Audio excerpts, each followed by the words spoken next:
स्वधर्मे स्थिरता स्थैर्यम धैर्यमिंद्रिय निग्रह। स्नानम मनोमलत्यागो दानम वै भूतर्क्षणम। अर्थात व्यक्ति का अपने धर्म में स्थिर अडिग रहना स्थिरता कहलाता है। अपनी सभी इंद्रियों को अपने नियंत्रण में रखना धैर्य है। अपने मन को बुरे विचारों से बचाए रखना स्नान है। और सभी जीवों की रक्षा करना दान कहलाता है।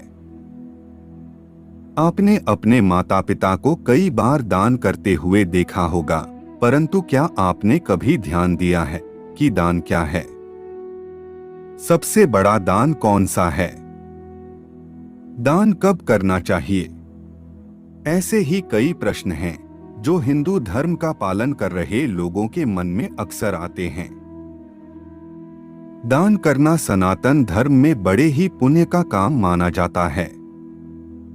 हिंदू धर्म ग्रंथों के अनुसार जो व्यक्ति दान धर्म करता है उसे जीवन भर सुख समृद्धि ही नहीं अपितु जीवन के बाद मोक्ष भी मिलता है।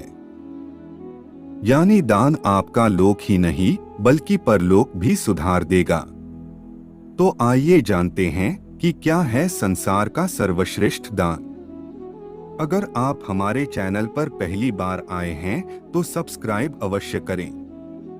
विलंब न करते हुए आरंभ करते हैं।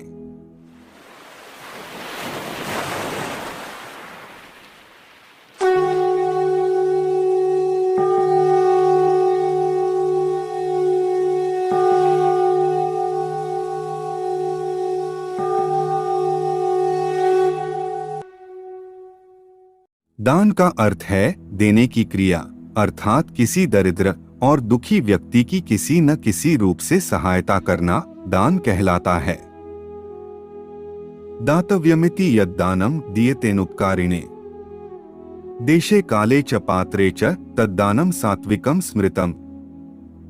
अर्थात जो दान कर्तव्य समझकर किसी पर उपकार की आशा के बिना समुचित काल तथा स्थान में और योग्य व्यक्ति को दिया जाता है वह दान सात्विक माना जाता है। जब व्यक्ति दान के महत्व को समझ लेता है तो वो इस सोच में पड़ जाता है कि क्या दान करना चाहिए और सबसे बड़ा दान क्या है। शास्त्रों के अनुसार दान पुण्य परमात्मा को पाने और मोक्ष का सबसे सरलतम मार्ग है। इसलिए इस संसार के हर व्यक्ति का धर्म है कि वह अपनी व्यस्त जीवन शैली से थोड़ा सा समय निकालकर दान अवश्य करे। इसे हम गरुड़ पुराण में वर्णित परमपिता ब्रह्मा जी और महर्षि व्यास के संवाद से आपको बताने का प्रयास करेंगे, जिससे इस विषय को समझना और भी आसान हो जाएगा।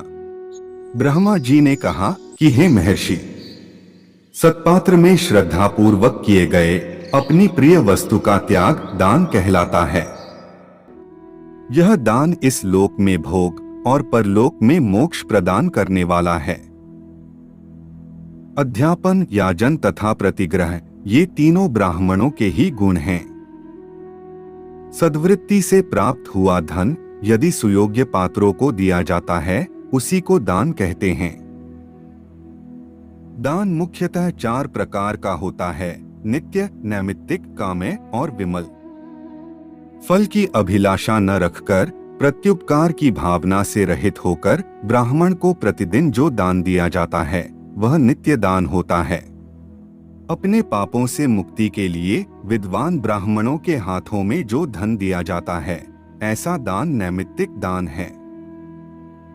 संतान, विजय, ऐश्वर्य और स्वर्ग प्राप्ति की इच्छा से जो दान किया जाता है उसको ऋषिगण काम्य दान कहते हैं।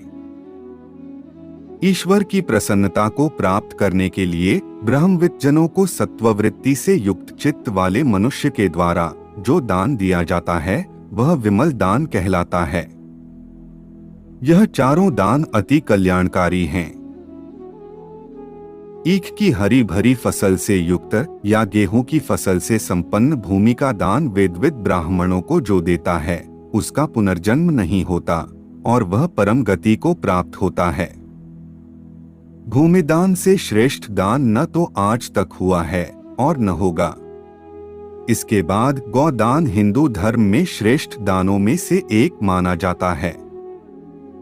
शास्त्रों के अनुसार जीवन में एक बार किया गया गौदान व्यक्ति का लोक और परलोक दोनों सुधार देता है और उसे जीवन मृत्यु के चक्र से मुक्ति मिल जाती है।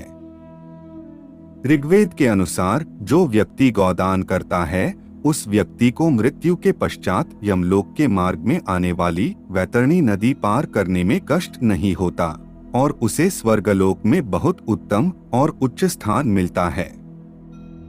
इस कलयुग में गौदान सबसे उत्तम और कल्याणकारी माना गया है। इसलिए हर किसी व्यक्ति को अपने जीवन काल में एक बार तो गौदान अवश्य करना चाहिए।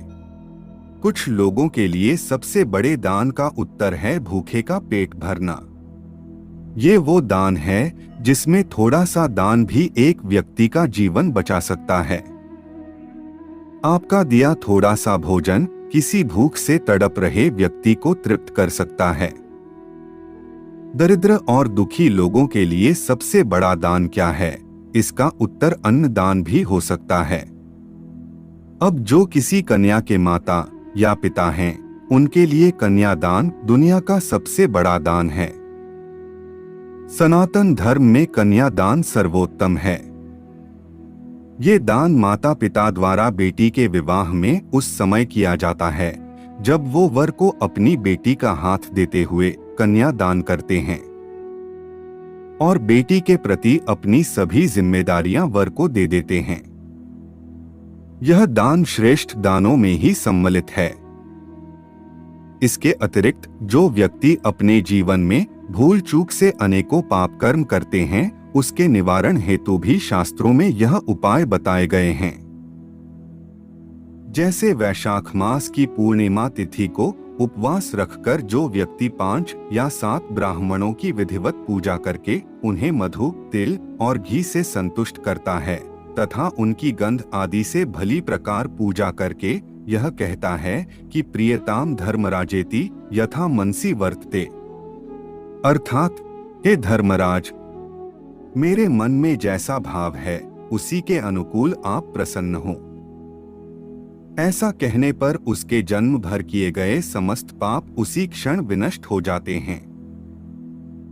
सबसे बड़ा दान क्या है, ये तो प्रश्न है ही, साथ ही ये भी प्रश्न सबके मन में उठता है कि दान क्यों करना चाहिए।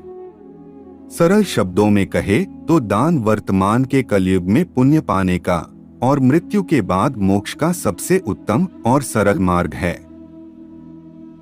हर एक व्यक्ति के निजी विचार और विचारों के अनुकूल ही कर्म कार्य करते हैं। उसी प्रकार हर व्यक्ति के दृष्टिकोण में पाप व पुण्य की अलग अलग परिभाषाएं हैं जिसके अनुसार वह अपना जीवन निर्वाह करते हैं। आज की हमारी प्रस्तुति में इतना ही। हम आशा करते हैं कि हमारे द्वारा सरल शब्दों में बताई गई यह जानकारी आपको अच्छी लगी होगी। अगर आपको वीडियो अच्छी लगी हो तो लाइक करें, कमेंट करें और चैनल को सब्सक्राइब अवश्य करें। मिलते हैं एक और ज्ञानवर्धक वीडियो के साथ, तब तक के लिए जय जय श्री राम।